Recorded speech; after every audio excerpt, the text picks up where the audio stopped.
જય માતાજી મિત્ર, જય ગોપનાથ ચેનલમાં આપનું સ્વાગત છે. સાહેબ, દુનિયાની અંદર સાહિત્ય, વાતું, રહસ્ય એટલું બધું પડ્યું છે કે તમે એની વાત જવા દો. સાહેબ, સૌરાષ્ટ્ર કાઠિયાવાડની અંદર એક દિવસ કાદુ મકરાણીનું બારવટું હાલતું. કાદુ મકરાણી એટલે મોમેડન માણસ હતા. મકરાણી કાદુનું બારવટું હાલતું અને એ દુનિયાને ધમરોળતો સાવરકુંડલાની બાજુમાં વડાળ કરીને ગામ આવેલું છે. સાવરકુંડલા તાલુકાનું જે વડાળ આવેલું છે અને વડાળના સીમાડામાં પડાવ નાખ્યા. 1 દિવસ 2 દિવસ 3 દિવસ પણ સાહેબ વડાળના માણસો કોઈ બહાર નીકળતા નથી. ખબર છે કે કાદુ મકરાણીના ધામા નખાણેલા છે આપણી સીમમાં. 1 દિવસ 2 દિવસ 3 દિવસ વાડીએ અને ઘેર કોઈ અવાર જવાર નથી થતી. એમાં એક ખેડૂતનો દીકરો 3 દિવસથી ભાત વગરનો વાડીએ અને એના પત્નીના મનની અંદર એમ થયું કે મારો ઘરવાળો 3 દીથા ભૂખ્યો છે, લાવ રોટલા અંબાઈ આવું. એ અહીંયા ભાત બાંધી અને વાડીએ જવાની તૈયારી કરે છે. પડથારની નીચે જ્યાં પગ મૂકે ત્યાં હાહુ બોલ્યા, ક્યાં વહુ? એ કે બાઈજી હું તમારા દીકરાનું ભાત લઈને જાઉં. હા, ભાત લઈને જા. ઠીક, પણ ન્યા હિમમાં તારો બાપ કાદુ મકરાણી આવેલો છે. લૂંટી જા હે, ઘરેણા ઉતારતી જા પેલા, પછી જા, બહુ ખવરાવા જાઉં. પણ જ્યાં બૈરા બેનને એમ કીધું તારો બાપ કાદુ મકરાણી આવેલો છે, પણ ત્યાં તો બેનને આમ સમ પગની પાંજે લીધી, માથાની છેલ્લી ટોચ સુધી રવાડા હમા થઈ ગયા. હા, મારો બાપ કાદુ મકરાણી આવેલો છે.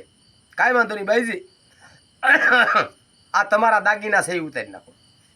એના હતા એ બધા ઉતારી નાખ્યા અને એના પિયરમાંથી જે દાયજો કયો કે કરિયાવર કયો એમાં આપેલા જે દાગીના હતા એ બધાય દાગીના શરીરની ઉપર ધારણ કરી લીધા અને પોતાના ઘરવાળાનું ભાત લઈ અને નીકળી. એટલે એના હાહુને કીધું આ દાગીના મેં પહેર્યા તમારા નથી, આ મને મારા બાપે દીધેલા છે. અને તમે કીધું ને તારો બાપ કાદુ મકરાણી આવેલો છે. મારો બાપ જો કાદુ મકરાણી છે ને તો દીકરીને નહીં લૂંટે. એટલું કહીને દીકરી ઝડપ માથા ઉપર ભાત. આ 3 દીની અંદર આ પહેલી વાર ગામમાંનું ભાત એક બેન લીન નીકળેલ છે.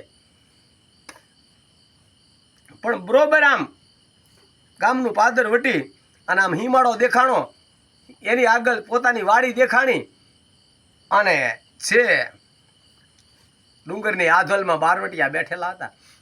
એમાં એક બારવટીયો બોલ્યો કોઈ ભતવારી નીકળે કે જાવ લૂંટી લો. એક માણસ આવ્યો, આગળ આવીને બેનને કીધું ઊભી રહે દીકરી. એટલે દીકરી ઊભા રહ્યા, લાવ જે હોય આપી દે.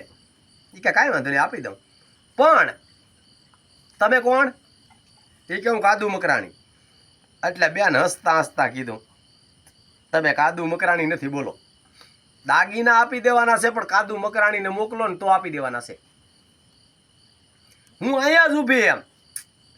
એટલે ઓલા માણસને ફાળ પડી કે કદાચ મને ઓળખતી હોય આ બેન. પોતે આવી ગયો, બીજા સાથીદારોને જઈને કીધું. એ કે મને આવો જવાબ આપ્યો તમે કાદુ મકરાણી નથી. બીજા 2 સાથીદારો આવ્યા, આવીને કીધું દીકરી આવું ભાઈ આપી દે જે હોય તે. કાંઈ વાંધો નહીં આપી દેવાનું છે. તમે કોણ? એ કે કાદુ મકરાણી. કે નહીં, તમે કાદુ મકરાણી નથી. દાગીના જોતા હોય તો કાદુ મકરાણીને પોતે મોકલો એટલે દાગીના આપી દેવાના છે. હું અહીંયા જ ઊભી. હવે 2 સિપાહીઓએ જઈને સરદારને વાત કરી મકરાણીને, આ ઘટના બની છે. એટલે કાદુ મકરાણી આડે પડખ્યા હતા, ભડાક દઈને બેઠા થયા. એમાં કઈ રહસ્ય બીજું હોય મિત્રો, તમે ન જાતા, હું ખુદ જાઉં. એ વડાળની ધરતીની માથે કાદુ મકરાણીએ ડગલા માંડ્યા, જડાબ. દીકરીને અમે આવી અને કે બેન શું છે, દાગીના ઉતારી દો. પણ આમ દીકરીની નજર કરતાની સાથે કે હા તમે જ કાદુ મકરાણી? એ કે હા હું પોતે કાદુ મકરાણી. એ કે દાગીના આપી દેવા જ ઊભી છું, પણ હું અહીંયા દાગીના પહેરીને હું કામ આવી તમને ખબર છે એ કે નહીં? કાં? એનું કારણ એ કે કારણ એટલું જ છે, 3 દીથા હમીજે વાળી વડલો દેખાય એ અમારો છે. ન્યા 3 દીથા મારો ઘરવાળો ભૂખ્યો છે અને હું એનું ભાત લઈને નીકળીને મેં દાગીના મારા શરીર ઉપર 3 પહેરેલા હતા અને મારી હાહુએ એવું કીધું કે તારો બાપ કાદુ મકરાણી આવ્યો છે ને લૂંટી જાહે, દાગીના ઉતારતી જા. ત્યારે મેં એ દાગીના ઉતારીને જે મારા દાયજામાં કરિયાવરમાં આવેલા છે ને એ પહેરીને ફળિયામાં ઉતરીને મેં મારી હાહુને એટલું કીધું કે મારો બાપ કાદુ મકરાણી જો હશે ને તો દીકરીને નહીં લૂંટે. હવે બાપુ જોતા હોય તો આપી દઉં, પણ ત્યાં તો કાદુ મકરાણી ભાંગીને ભોંય પડી ગયો. હેઠું જોઈને બેસી ગયો. ભલે દીકરી ખુરસ દાદો તારી સદાના માટે લાજ રાખે, ભલે દીકરી નો લૂંટાય બાપ, તું ને નો લૂંટાય. કાદુ મકરાણી ઊભો થઈને વિચાર્યું પણ કાંઈ હતું નહીં પાસે, પણ એના જીવથી વાલી એક અંગૂઠી આંગળીની અંદર વીંટી પહેરેલી હતી. એ વીંટી કાઢીને દીકરીના હાથમાં આપી, આલે બેટા કેજે તારી હાહુને કે મારા બાપ પાસે અત્યારે વધારે તો કાંઈ ફેર નહોતી, પણ મને આ એક વીંટી કાપડું કહીને આપી. લે બેટા દીકરીનું ન લૂંટાય, આલે તને કાપડામાં એક વીંટી આપું છું અને દીકરીના ઘર બાપુ એ કે ભૂખ્યા હશો ફતવારી કે થોડું જમી લ્યો.